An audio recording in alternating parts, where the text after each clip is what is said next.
I started Picturely in 2016 for several reasons. One was that during the span of my corporate career as an advertising executive, every time I had some slow moments at work, and because we had really great equipment, I would bring in the old family albums and I would start digitizing those and sort of restoring the cracked photos and things like that. And that was because the importance of that for me was because my parents left Iran during the Iranian Revolution in 1979, and they could not take anything with them except the photo albums. And so it was like a couple of suitcases of photo albums. I always wondered, like, why are they bringing that? Because I was only 8. I didn't have that insight.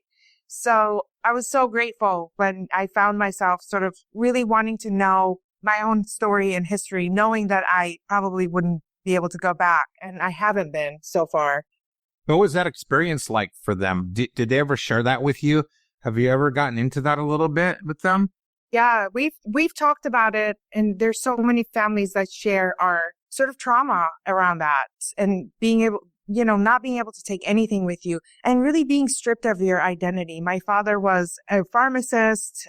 He has his PhD in pharmaceuticals, and he had one of the largest pharmacies in Tehran. And there's so many people like my dad who were just stripped of their identity because when he came here, they would not, in the United States, the standards, they didn't understand the standards that my father had studied under at the University of Tehran. So it's just so much trauma. It's not just leaving the home that you've built. It's leaving the business that you built and the person that you had built for, 50 some odd years. And we do talk about that.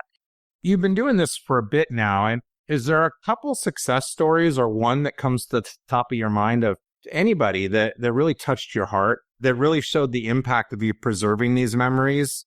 My gosh, so many. One of my earlier clients was an African-American historian, and his family was from the North, and they had photos and letters dating back to the 1800s, which is super rare for African-Americans. And so he decided, let's scan these, and I'm just going to donate these letters and some of the photos to the Schoenberg Institute in Washington, D.C. So we scanned all the letters first, and it was from his grandfather to his grandmother. 3 weeks after the Schoenberg Institute got these letters, they called them and said, we just got another set of letters, and it looks like it's your grandfather, and it looks like he had another family. I mean, what are the odds? What are the odds? Wow. Can you believe that? Wait, he had another family, so in other words, he was kind of married to 2 people, or what? He had an affair of the heart with one of his distant cousins that he wrote letters to, and then when she never had children, and when her kin found those letters, they donated those letters to the Schoenberg Institute, which is also like, what? It's insane. That's crazy. So that is one insane story. Another success story was we have a client who has the longest span of photographs in any of our collections.